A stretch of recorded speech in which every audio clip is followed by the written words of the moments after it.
Halo,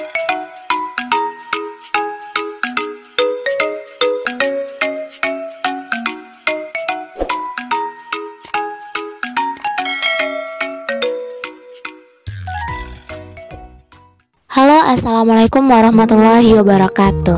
Kembali lagi di channel Afifah Nur Rahma Aziza. Pada video kali ini kita masih akan membahas tentang makhluk tak kasat mata, yakni mikroorganisme. Seringkali saat kita sebelum makan, kita dianjurkan untuk mencuci tangan terlebih dahulu agar tangan kita menjadi bersih dan terhindar dari kuman-kuman dan bakteri. Sebenarnya bakteri itu apa ya? Mengapa ya kita selalu dianjurkan untuk mencuci tangan sebelum makan? Apakah bakteri itu berbahaya? Jika iya, lalu adakah bakteri itu yang menguntungkan?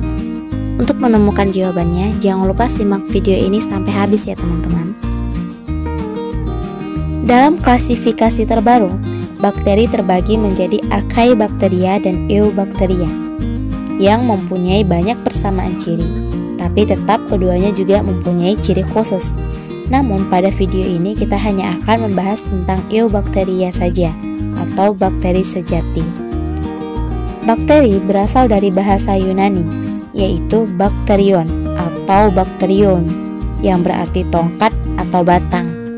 Walaupun pada perkembangan ilmu selanjutnya ada berbagai bentuk bakteri selain batang, hingga saat ini diketahui ada 3 bentuk bakteri, yaitu bulat atau bola, kemudian batang, dan ada spiral. Ciri-ciri umum bakteri. Bakteri mempunyai ciri-ciri umum sebagai berikut. Yang pertama, berukuran kecil. Bakteri hanya memiliki diameter 0,5 sampai 1 mikron dengan panjang 1 sampai 20 mikron, sehingga sering disebut dengan mikroorganisme. Yang kedua, bakteri mempunyai dinding sel. Ciri yang ketiga, bakteri hanya dapat dilihat menggunakan mikroskop. Kemudian yang keempat, bakteri ini bersifat uniselular atau terdiri atas satu sel saja. Kemudian yang kelima, bakteri bersifat prokaryotik atau tidak mempunyai membran inti. Kemudian yang keenam, bakteri bersifat kosmopolit atau habitatnya meliputi daerah yang luas.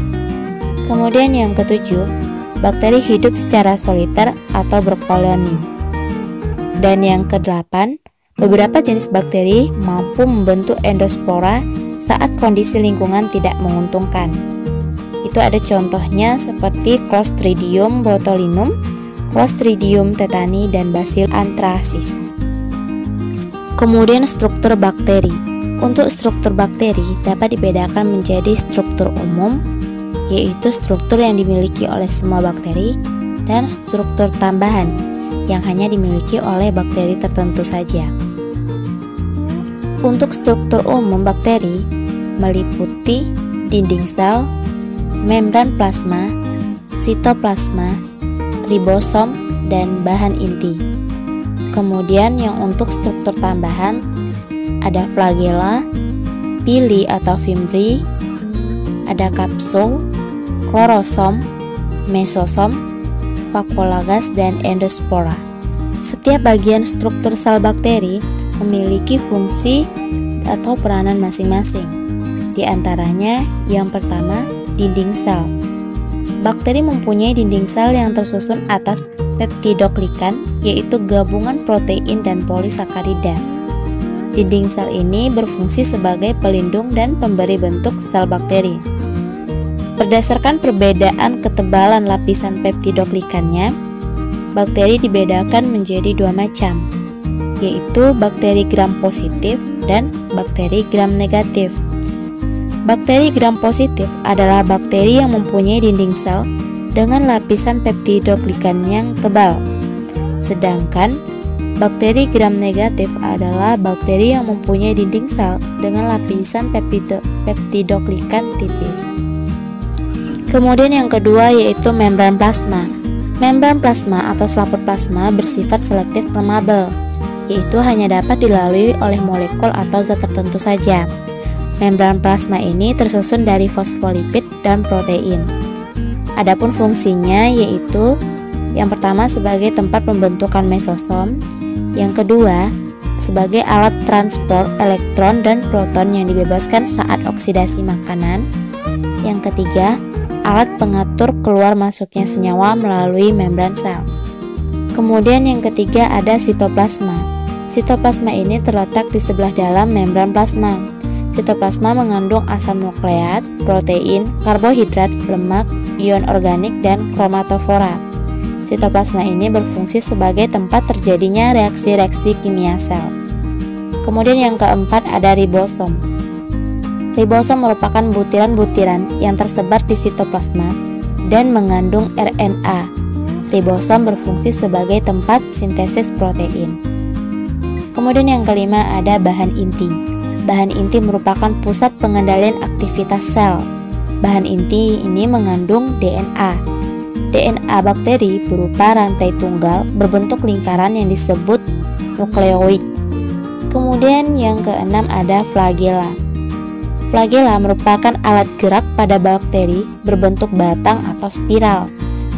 Dan berdasarkan letak flagelanya, bakteri ini dibedakan menjadi beberapa tipe sebagai berikut. Yang pertama atrik, yaitu bakteri yang tidak berflagela. Yang kedua monotrik, yaitu bakteri yang hanya mempunyai satu flagela di salah satu ujung selnya. Yang ketiga amfitrik, yaitu bakteri yang mempunyai flagela di kedua ujung selnya. Yang keempat lofotrik, yaitu bakteri yang mempunyai sekumpulan flagela di salah satu ujung selnya. Yang kelima peritrik, yaitu flagelanya terdapat di seluruh permukaan selnya. Kemudian yang ketujuh ada villi atau fimbri. Pilus merupakan bentuk tunggal dari pili, dan fimbri merupakan struktur berbentuk seperti rambut halus yang menonjol dari dinding sel. Pilus mirip dengan flagellum tetapi lebih pendek, kaku, dan berdiameter lebih kecil. Pili tersusun dari protein dan hanya terdapat pada bakteri gram negatif. Pili berfungsi sebagai alat perlekatan saat bakteri melakukan konjugasi. Fimbri adalah struktur sejenis pilus tetapi lebih pendek daripada pilus. Kemudian yang kedelapan ada kapsul. Kapsul merupakan lapisan lendir berbentuk padat dan tebal yang menyelubungi bakteri. Kapsul tersusun dari polisakarida dan air. Lendir ini menjadikan permukaan sel bakteri menjadi licin. Fungsi kapsul diantaranya adalah sebagai pertahanan dan perlindungan bagi bakteri, kemudian mencegah bakteri dari kekeringan, kemudian sebagai alat pelekat pada inang, dan sebagai sumber makanan bagi bakteri. Kemudian bentuk bakteri. Bakteri mempunyai dinding sel sehingga bentuknya tetap. Berikut ini adalah macam-macam dari bentuk bakteri. Yang pertama ada berbentuk kokus atau seperti bola. Terdapat beberapa macam tipe, yaitu diantaranya ada monokokus, bentuk bola tunggal, kemudian ada diplococcus, bentuk bola berkoloni dua-dua, kemudian ada staphylococcus, bentuk bola berkoloni seperti buah anggur, kemudian ada streptococcus, bentuk bola berkoloni membentuk rantai. Selanjutnya ada bentuk sarkina, bentuk bola berkoloni membentuk kubus, dan ada tetracoccus, yaitu bentuk bola berjumlah sebanyak 4 buah. Kemudian selanjutnya ada yang berbentuk basil atau berbentuk batang. Terdapat 3 macam tipe bakteri yang berbentuk batang, diantaranya monobasil, bentuk batang tunggal, diplobasil, berbentuk batang 2 buah, kemudian ada streptobasil, bentuk batang berkoloni membentuk rantai. Dan yang ketiga ada berbentuk spiral. Terdapat 3 macam bentuk tipe bakteri yang berbentuk spiral, diantaranya ada bentuk spiral berupa lengkung lebih dari setengah lingkaran, kemudian ada spiroseta, bentuk lengkung seperti kumparan, dan ada yang berbentuk koma atau vibrio, yaitu bentuk lengkung kurang dari setengah lingkaran. Bakteri dapat bereproduksi melalui 2 cara, yaitu seksual dan aseksual. Reproduksi seksual dilakukan dengan paraseksual atau rekombinasi genetik, sedangkan reproduksi aseksual dengan pembelahan biner atau membelah diri.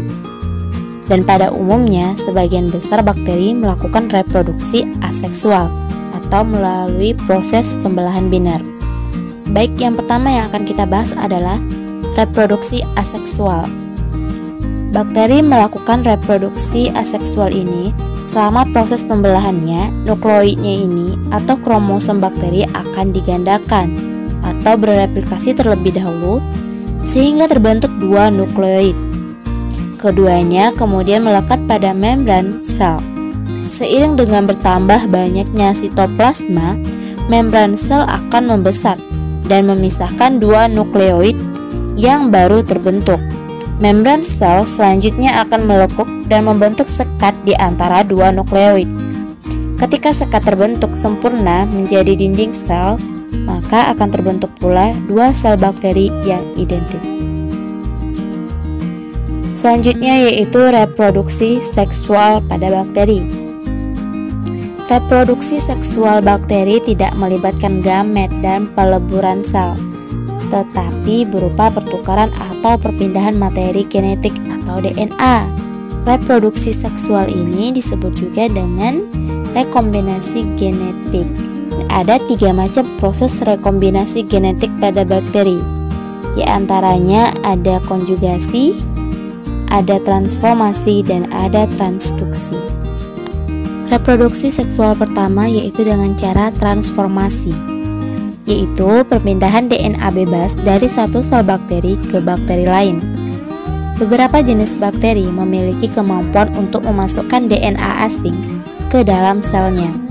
DNA yang masuk pada umumnya merupakan DNA yang berasal dari sel bakteri yang telah mati dan lisis. Selama proses transformasi, bakteri akan berikatan dengan DNA bebas dan kemudian memasukkan DNA tersebut ke dalam selnya melalui membran sel. DNA baru selanjutnya akan bergabung dengan DNA bakteri dan menghasilkan susunan materi genetik yang baru. Kemudian cara yang kedua yaitu ada transduksi.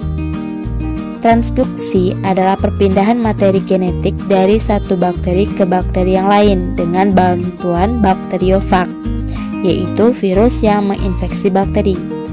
Ketika virus menginfeksi bakteri, ia akan melakukan replikasi atau perbanyakan bahan virus.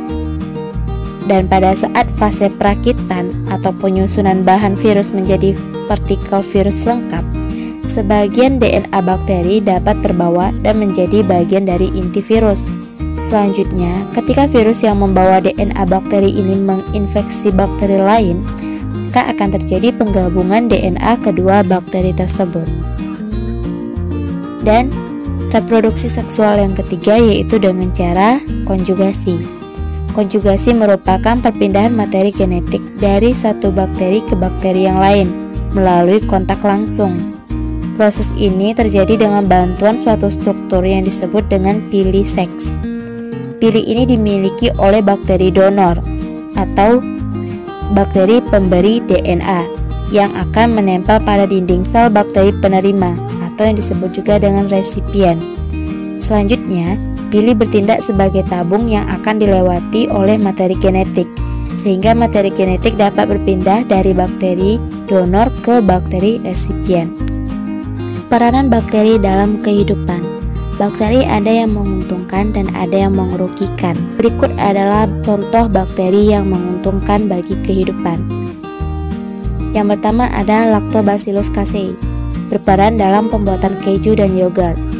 Kemudian ada Acetobacter psillinum, berperan dalam pembuatan asam cuka dan nata de coco. Kemudian ada Streptococcus lactis, berperan dalam pembuatan keju dan mentega. Kemudian ada Lactobacillus bulgaricus, berperan dalam pembuatan yogurt atau susu asam. Selanjutnya ada Bacillus brevis, berperan dalam pembuatan antibiotik tirotrisin. Kemudian ada Bacillus subtilis, berperan dalam pembuatan antibiotik bacitracin. Kemudian ada Streptomyces limosus, berperan dalam pembuatan antibiotik tetrasiklin. Kemudian bakteri yang merugikan. Yang pertama ada Vibrio cholera yang menyebabkan penyakit kolera pada manusia. Kemudian ada Mycobacterium tuberculosis atau bakteri yang menyebabkan penyakit TBC pada manusia. Kemudian ada Shigella dysentery yang menyebabkan penyakit disenteri pada manusia. Kemudian ada Clostridium tetani yang ini merupakan penyebab dari penyakit tetanus pada manusia.